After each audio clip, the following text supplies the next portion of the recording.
जय गुरु जय जगन्नाथ।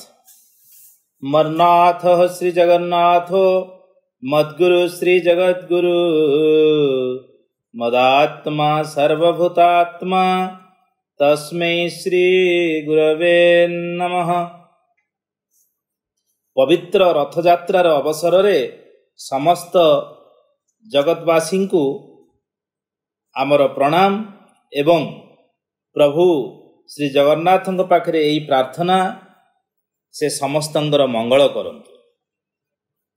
सद्गुरु परमहंस श्रीमद स्वामी निगमानंद सरस्वती देव जी की सनातन धर्म प्रणोदित चारि साधना जेमिति की तंत्र ज्ञान जोग एवं प्रेम रे सिद्धिलाभ करिबा परे निर्विकल्प समाधिरु मु गुरु एही भाव नहीं जगतरे प्रवेश करथिले एवं से निजे कहंती बच्छ मु सद्गुरु जगद्गुरुंक इच्छा ही मो भितर लीलायित होई उठिछि। तुम मानंकु मुक्तिपथ प्रदर्शन कराइबा ही मोर कार्य। जेउ माने मो ऊपर निर्भर करी बसिछ मु सेमानंकु हाथ धरी मुक्तिधाम को नहीं जीवी। तुम ठाकुर सद्गुरु केवल एतिकी विश्वास थिबा आवश्यक। सेही सद्गुरु श्री निगमानंद देव जेतेबेले परिव्राजक अवस्था थिले सेतेबेले जगन्नाथ क्षेत्र श्रीक्षेत्र पुरी को आस्थिले एवं 1922 मसीह रे आउथरे आसी 1935 मसीह पर्यंत अवस्थान करथिले। जेतेबेले परिव्राजक अवस्था रे से पुरी आसीथिले सेतेबेलर गोटे घटना मु एइठारे प्रकाश करुछि। ज्ञानी गुरु सच्चिदानंद सरस्वती ठारू सन्यास नेबा परे परिव्राजक भावरे साधक निगमानंद चारिधाम भ्रमण रे बाहरी किछि दिन पुरी धामर बगला धर्मशाला रे अवस्थान करथिले। बड़ देउलर रत्न सिंहासन रे विजे चतुर्धामूर्तिंक दर्शन लाभ करी परिव्राजक आनंद रे विभोर होई गले। जगन्नाथ बलभद्र सुदर्शन और सुभद्रा जे तत्वमूर्ति एहा से उपलब्धि कले। ए पर्यंत जेते विग्रह दर्शन करिथिले कौनसी विग्रह दर्शन रे एतादृश ब्रह्म तत्व अवबोध होई नथिला। तांकर मने हेला जेपरी एकमात्र जगन्नाथ विग्रह रे वैदिक ऋषि मानक प्रतीक धर्मी रूप कल्पनार मर्यादा पूर्ण मात्रा रे प्रचलित होइछि। साधक निगमानंद श्री विग्रहंक दर्शन सारी श्री मंदिर रु बाहरी आसीबा बेले देखिले जगन्नाथंकर बाल्य भोग बाहरुछि। पुरी भोग क्षेत्र भार भार राशि राशि भोग प्रदत्त हुए।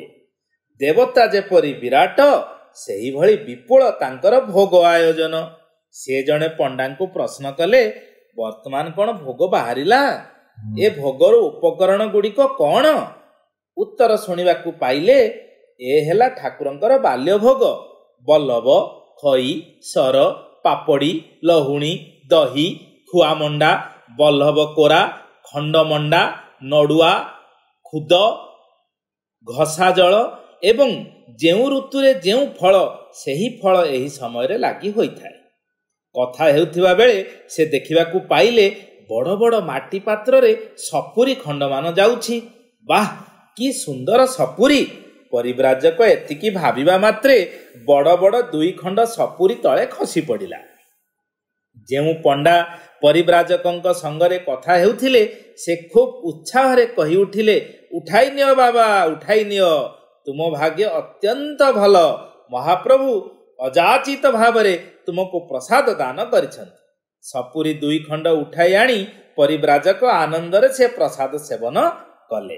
परवर्ती जीवन रे शिष्या माँ मानक निकटरे एही प्रसाद पाइबा घटना वर्णना करी श्री श्री ठाकुर हसी हसी कहिथिले, प्रसाद पाइबा पाई मु केबे लालायित नथिली।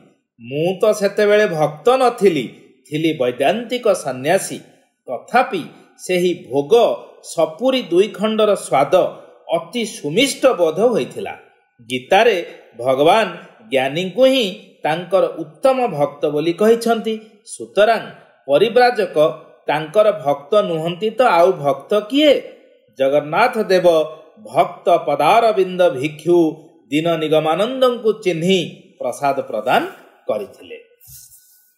ଇଏ ହେଲା ତାଙ୍କର ପରିବ୍ରାଜକ ଜୀବନର ଘଟଣା। ତାପରେ ସେ 1922 ମସିହାରେ ପୁରୀ ଆସି ବୈଶାଖ ମାସ 4 ଦିନ ଭକ୍ତମାନଙ୍କ ସହ ପୁରୀର ଗୋଏଙ୍କା ଧର୍ମଶାଳାରେ ଅବସ୍ଥାନ କରିଥିଲେ। ତାଙ୍କ ସଙ୍ଗରେ ଥିଲେ ସୁରମା, ବିମଳା ମା ଓ ସେବକ ହରିଦାସ, ଭକ୍ତ ଅଶ୍ୱିନୀ ଓ ରାଜକୁମାର ବାବୁଙ୍କର ମା। ପ୍ରଥମ ଦିନ ସେ ଭକ୍ତମାନଙ୍କ ସହିତ ଶ୍ରୀ ଜଗନ୍ନାଥଙ୍କର ଦର୍ଶନ ଉଦ୍ଦେଶ୍ୟରେ ମନ୍ଦିରକୁ ଯାଇଥିଲେ। ତାଙ୍କର ଜଗନ୍ନାଥ ଦର୍ଶନ ମଧ୍ୟ ଅଭିନବ। ସେ ନାଟ ମନ୍ଦିର ଭିତରେ ପ୍ରବେଶ କରି କିଛି କ୍ଷଣ ପର୍ଯ୍ୟନ୍ତ ଅପଲକ ଦୃଷ୍ଟିରେ ଶ୍ରୀ ଜଗନ୍ନାଥଙ୍କୁ ନିରୀକ୍ଷଣ କରୁଥିଲେ। ତତ୍ପରେ ଭୂମିଷ୍ଠ ପ୍ରଣାମ କରିବା ପରେ ଅନ୍ୟମାନଙ୍କୁ ପ୍ରଣାମ କରିବାକୁ ନିର୍ଦ୍ଦେଶ ଦେଉଥିଲେ। ସେମାନେ ଶ୍ରୀ ଶ୍ରୀ ଜଗନ୍ନାଥଙ୍କୁ ପ୍ରଣାମ କରି ଶ୍ରୀ ଶ୍ରୀ ଠାକୁରଙ୍କର ପଦ ସ୍ପର୍ଶ କରୁଥିଲେ। ଶ୍ରୀ ଜଗନ୍ନାଥଙ୍କର ମହାପ୍ରସାଦ ମଧ୍ୟ ଠାକୁର ତୃପ୍ତିର ସହିତ ଭୋଜନ କରୁଥିଲେ।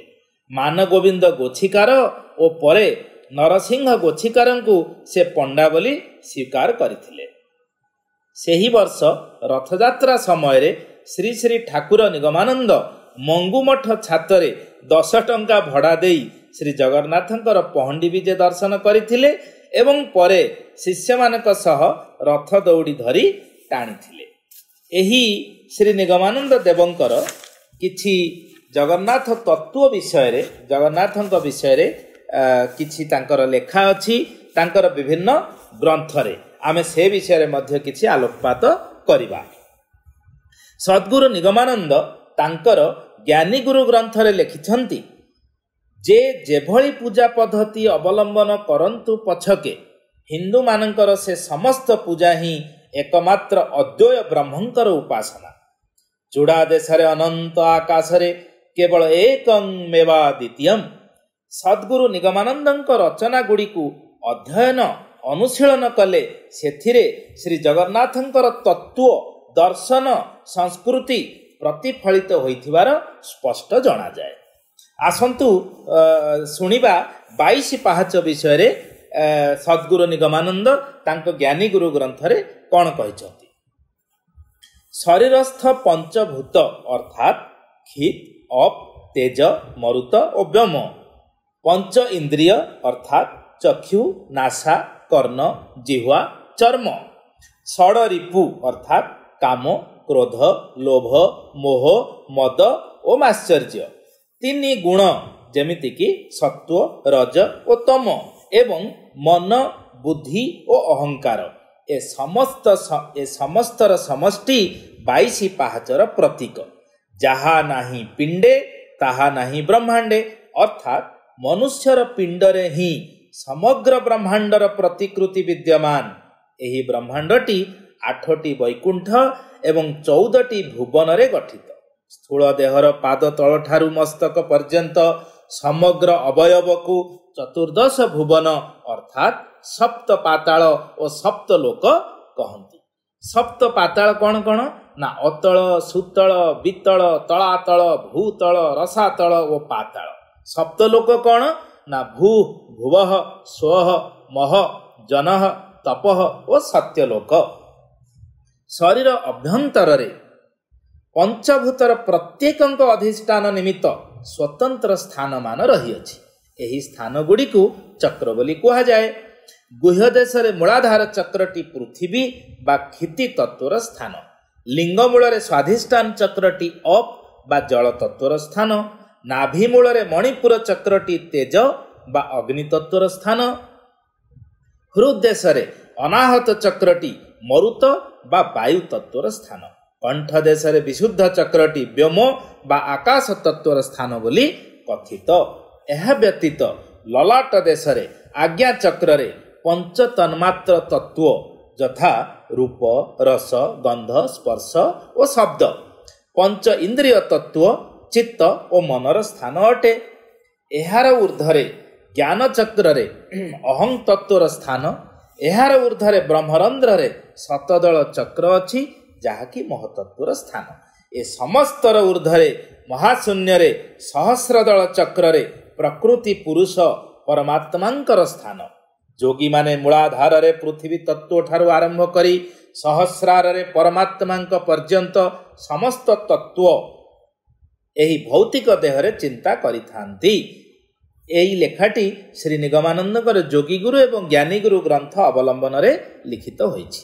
ବିଭିନ୍ନ ଚକ୍ରର ବୃତ୍ତିଗୁଡ଼ିକୁ ଅତିକ୍ରମ କରିବା ହେଉଛି 22 ପାହାଚ ଅତିକ୍ରମ କରିବା।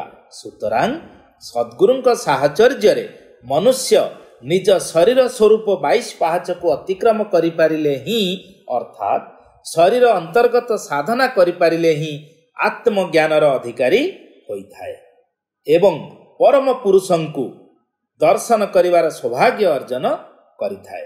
ଫଳସ୍ୱରୂପ ଜୀବ ଜନ୍ମ ମୃତ୍ୟୁ ଚକ୍ରରୁ ମୁକ୍ତି ପାଇ ପ୍ରେମ ସେବତରା ଗତି ପ୍ରାପ୍ତ ହୁଏ। ଶ୍ରୀ ସଦ୍ଗୁରୁ ନିଗମାନନ୍ଦ ସ୍ନାନଯାତ୍ରା ସମ୍ବନ୍ଧରେ ମଧ୍ୟ ତାଙ୍କର ତତ୍ତ୍ୱମାଳା ବହିରେ ଯାହା ଉଲ୍ଲେଖ କରିଛନ୍ତି ମୁଁ ଏଇଠି ଆପଣଙ୍କ ସମ୍ମୁଖରେ କହୁଛି। ଶ୍ରୀ ଜଗନ୍ନାଥଙ୍କର ନିଗୂଢ଼ ତତ୍ତ୍ୱ ଅବଗତ ହେବାକୁ ହେଲେ ସଦ୍ଗୁରୁଙ୍କର ଶରଣାପନ୍ନ ହେବାକୁ ପଡ଼େ। ଶ୍ରୀ ଗୁରୁଦେବ କୃପା ପରବଶ ହୋଇ ଶରଣାଗତ ଶିଷ୍ୟମାନଙ୍କୁ ଦୀକ୍ଷିତ ଓ ତୀର୍ଥ ଜଳରେ ଅଭିଷିକ୍ତ କରି ନିର୍ଜନରେ ସାଧନ ଭଜନର ବ୍ୟବସ୍ଥା କରିଦିଅନ୍ତି। ଏହି ତତ୍ତ୍ୱର ଭିତ୍ତି ଉପରେ ଶ୍ରୀ ଜଗନ୍ନାଥଙ୍କର ସ୍ନାନଯାତ୍ରା ଉତ୍ସବ ଅନୁଷ୍ଠିତ ହୋଇ ଆସୁଅଛି।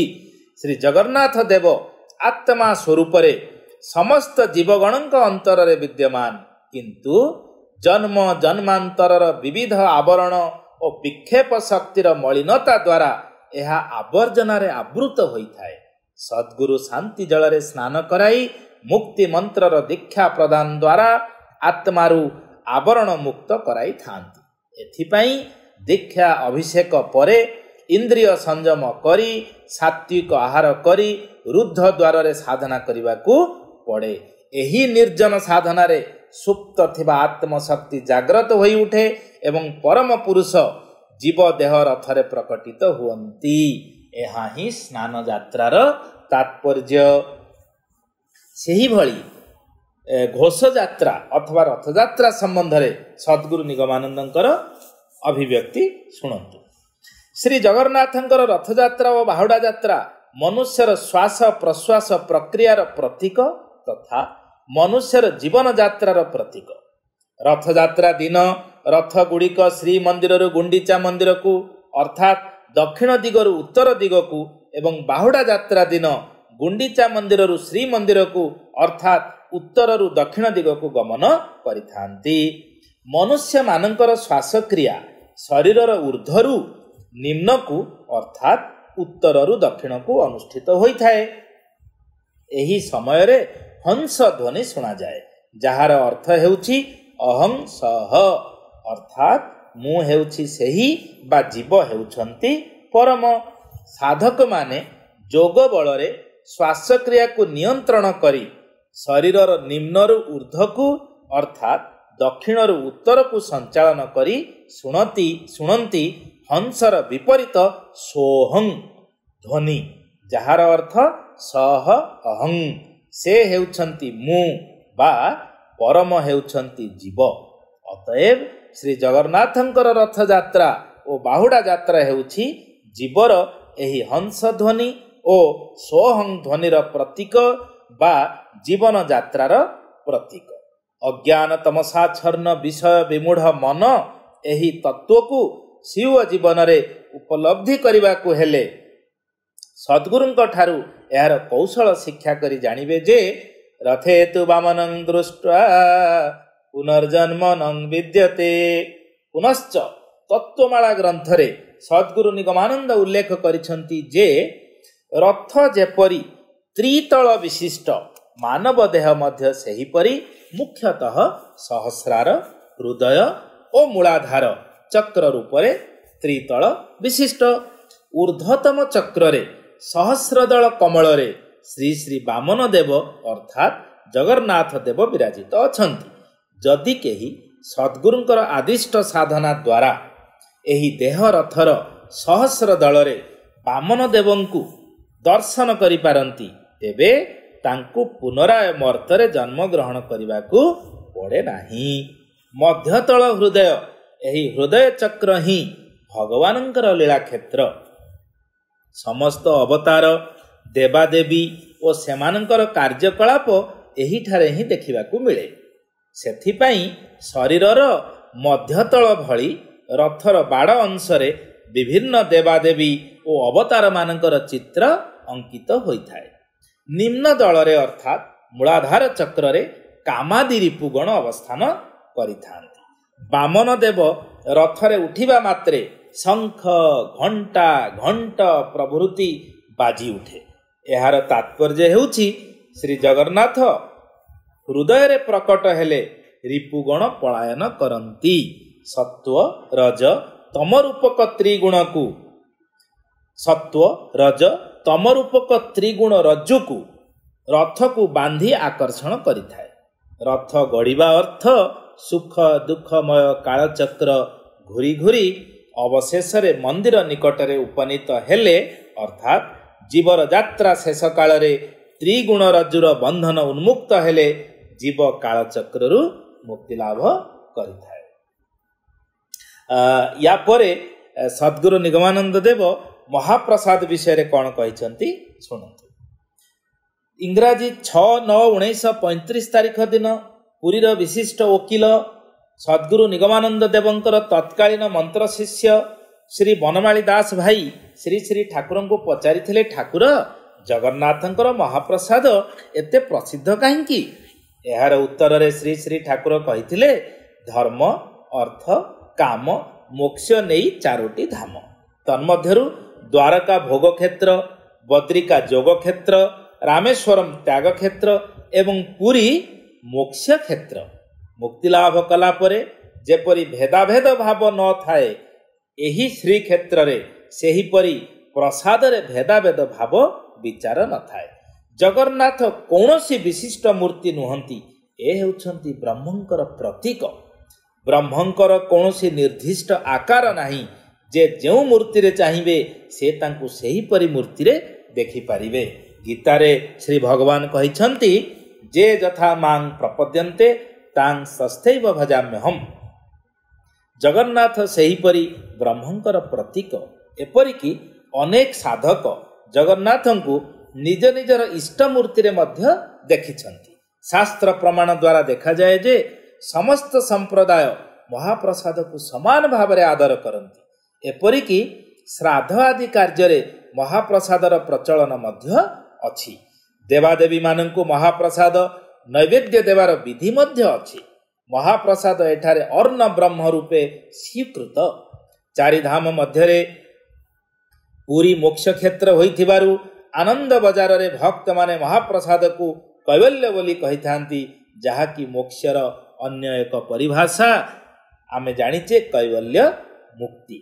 ଏହିଭଳି ଭକ୍ତ ଶିଷ୍ୟମାନଙ୍କୁ ବ୍ରହ୍ମବିତ୍ ସଦ୍ଗୁରୁ ଶ୍ରୀ ଶ୍ରୀ ଠାକୁର ନିଗମାନନ୍ଦ ଦେବ ଦାରୁ ଦେବତା ଶ୍ରୀ ଜଗନ୍ନାଥଙ୍କର ଶ୍ରୀ ବିଗ୍ରହର ତାତ୍ତ୍ୱିକ ଦିଗ ବୁଝାଇ ଦେଇ ସେ ନିଜେ କିପରି ଗୁରୁ ବ୍ରହ୍ମ, ଶ୍ରୀ ଜଗନ୍ନାଥ କିପରି ଦାରୁ ବ୍ରହ୍ମ, ଶ୍ରୀ ଜଗନ୍ନାଥଙ୍କର ରଥ କିପରି ରଥ ବ୍ରହ୍ମ, ମହାପ୍ରସାଦ କିପରି ଅର୍ଣ୍ଣ ବ୍ରହ୍ମ ପ୍ରଭୃତି ବିଭିନ୍ନ ବିଷୟରେ ଆଲୋଚନା କରି ଶ୍ରୀ ଜଗନ୍ନାଥଙ୍କର ତତ୍ତ୍ୱ ଏବଂ ତାଙ୍କର ମହାପ୍ରସାଦର ଅପୂର୍ବ ମହିମା ବୁଝାଇ ଦେଇଥିଲେ।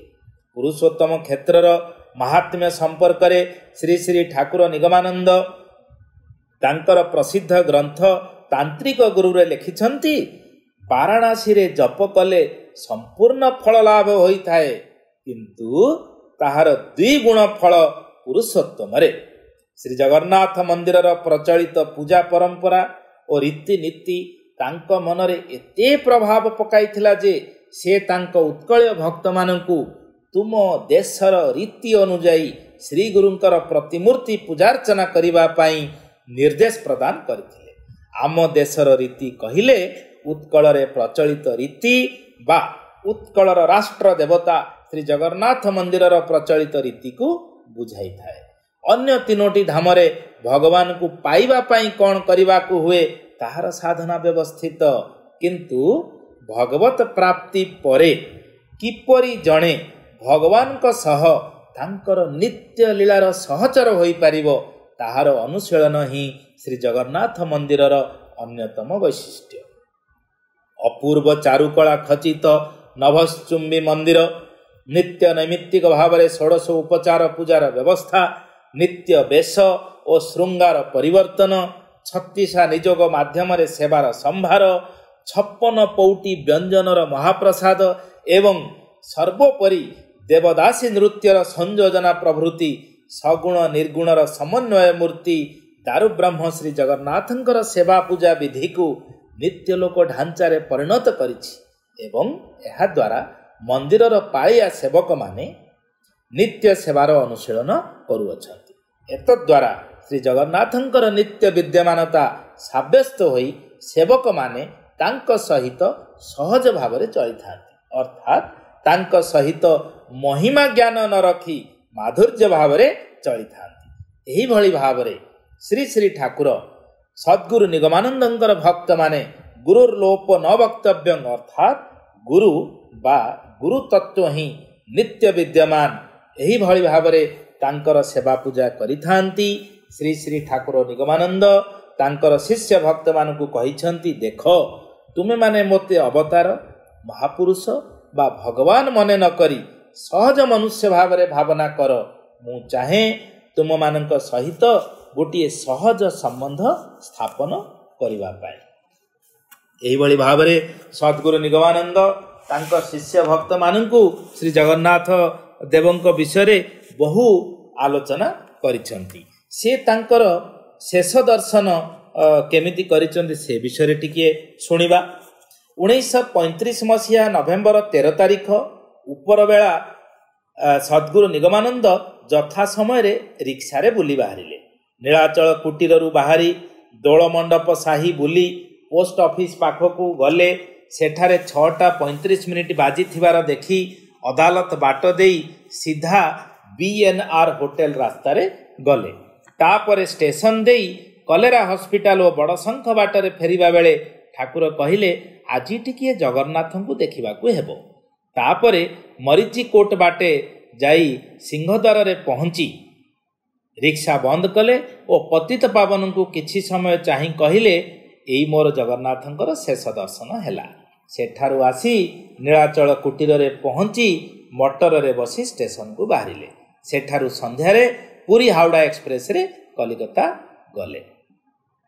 ଜଗନ୍ନାଥ ତତ୍ତ୍ୱ ଜାତି ଧର୍ମ ବର୍ଣ୍ଣ ନିର୍ବିଶେଷରେ ଅସାମ୍ପ୍ରଦାୟିକତା ଓ ସର୍ବଧର୍ମ ସମନ୍ୱୟର ବାର୍ତ୍ତା ବହନ କରେ। ଅନୁରୂପ ଭାବରେ ସଦ୍ଗୁରୁ ନିଗମାନନ୍ଦ ନିଜର ମତବାଦକୁ ଅସାମ୍ପ୍ରଦାୟିକ ଭାବରେ ସମସ୍ତଙ୍କ ପାଇଁ ଉନ୍ମୁକ୍ତ ରଖିଛନ୍ତି। ପ୍ରଭୁ ଜଗନ୍ନାଥ ଯେଭଳି ସବୁ ଦେବତାଙ୍କର ସମ୍ମିଳିତ ବିଗ୍ରହ, ସେହିପରି ଗୁରୁ ହେଉଛନ୍ତି ସର୍ବଦେବମୟ। ତତ୍ତ୍ୱ ଦୃଷ୍ଟିରୁ ଜଗନ୍ନାଥ ମୂର୍ତ୍ତି ତତ୍ତ୍ୱମୟ। ଗୁରୁ ମଧ୍ୟ ସମସ୍ତ ତତ୍ତ୍ୱର ମୂର୍ତ୍ତିମନ୍ତ ବିଗ୍ରହ। ଗୁରୁ ତତ୍ତ୍ୱରେ ପ୍ରତିଷ୍ଠିତ ସଦ୍ଗୁରୁ ନିଗମାନନ୍ଦ ଗୁରୁବାଦର ପ୍ରବକ୍ତା। ତାଙ୍କ ପ୍ରଦତ୍ତ ଜୟଗୁରୁ ସିଦ୍ଧମନ୍ତ୍ର ସର୍ବସମ୍ପ୍ରଦାୟଙ୍କ ପାଇଁ ଉଦ୍ଦିଷ୍ଟ। ସଦ୍ଗୁରୁ ନିଗମାନନ୍ଦ କହିଛନ୍ତି, ଯଦି କେତେବେଳେ ବିଶ୍ୱରେ ଆଧ୍ୟାତ୍ମିକ ଉନ୍ନତିର ଚରମ ଅବସ୍ଥା ପ୍ରକଟିତ ହୋଇ ବିଶ୍ୱ ଭ୍ରାତୃତ୍ୱର ପ୍ରତିଷ୍ଠା ହୁଏ, ତେବେ ତାହା ହିଁ କେବଳ ଗୁରୁବାଦ ମାଧ୍ୟମରେ ସମ୍ଭବ ହେବ। ଏହିପରି ଭାବରେ ସଦ୍ଗୁରୁ ନିଗମାନନ୍ଦ ଦେବ ଜଗନ୍ନାଥ ତତ୍ତ୍ୱ ବିଷୟରେ ବହୁ ଆଲୋଚନା କରିଛନ୍ତି। ଆଜି ଏହି ଅବସରରେ ଆମେ ସମସ୍ତେ ଜଗନ୍ନାଥଙ୍କ ପାଖରେ ପ୍ରାର୍ଥନା କରିବା, ସେ ଜଗତର ନାଥ, ଜଗତର ସମସ୍ତଙ୍କର ମଙ୍ଗଳ ହେଉ। ଏ ପ୍ରକାର ଭୀଷଣ ପରିସ୍ଥିତିରେ ଆମେ କିଭଳି ସମସ୍ତ ବାଧାବିଘ୍ନ ମଧ୍ୟ ଦେଇ ପ୍ରଭୁ ଶ୍ରୀ ଜଗନ୍ନାଥଙ୍କୁ ସ୍ମରଣ କରିପାରିବା, ତାଙ୍କ ଶ୍ରୀପାଦ ପଦ୍ମରେ ମନକୁ ଅକ୍ଷୁର୍ଣ୍ଣ ରଖିପାରିବା, ସେହି ପ୍ରାର୍ଥନା କରି ମୁଁ ଆଜିର ଏହି ଶ୍ରୀ ନିଗମାନନ୍ଦ ଦେବଙ୍କର ଶ୍ରୀ ଜଗନ୍ନାଥଙ୍କ ସମ୍ବନ୍ଧୀୟ ବକ୍ତବ୍ୟକୁ ଶେଷ ରଖୁଛି। ଜୟ ଗୁରୁ, ଜୟ ଶ୍ରୀ ଜଗନ୍ନାଥ, ବନ୍ଦେ ଉତ୍କଳ ଜନନୀ।